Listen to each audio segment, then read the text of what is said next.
హహా! ఏమండీ, నేను అందంగా ఉంటానని పెళ్లి చేసుకున్నారా? లేక తెలివైన దానినని చేసుకున్నారా? రెండూ కాదని తెలిసాకే చేసుకున్నాను. అదేంటండీ? నువ్వు అందంగా ఉంటే అందరి కళ్ళు నీపైనే ఉంటాయి. తెలివైన దానివైతే నీ కళ్ళు నాపైనే ఉంటాయి. అర్థం కాలేదండీ.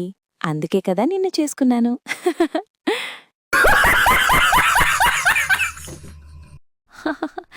భార్యా, వ్యాక్సిన్ వేయించుకున్నారా? ఆ, వేయించుకున్నా. బాగా నొప్పిగా ఉందా? పెద్ద నొప్పి లేదులే. పరాయి ఆలువి పెద్ద సూది గుచ్చినా మీకు నొప్పుండదు.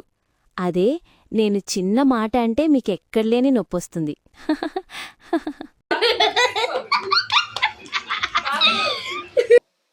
సుబ్బారావు, ప్రతిరోజు మీ ఇంట్లో నుండి నవ్వులు వినిపిస్తుంటాయి. ఇంత సంతోషంగా ఉండడానికి గల కారణమేమిటోయ్? సుబ్బారావు: నా భార్య నా మీద రోజు గరిటె విసురుతుంది. తగిలితే తను నవ్వుతుంది, తగలకపోతే నేను నవ్వుతాను.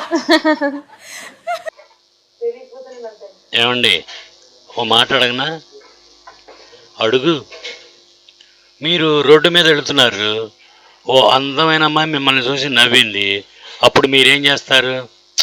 అబ్బే, ప్రశ్న క్లియర్గా లేదు. ఎందుకు లేదు? అప్పుడు నువ్వెక్కడున్నావో చెప్పాలి.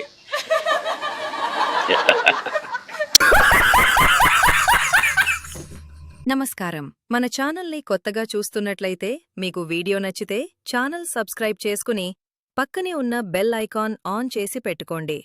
షేర్ చేయండి, లైక్ చేయండి. దయచేసి నా ఛానల్ని ప్రోత్సహించండి.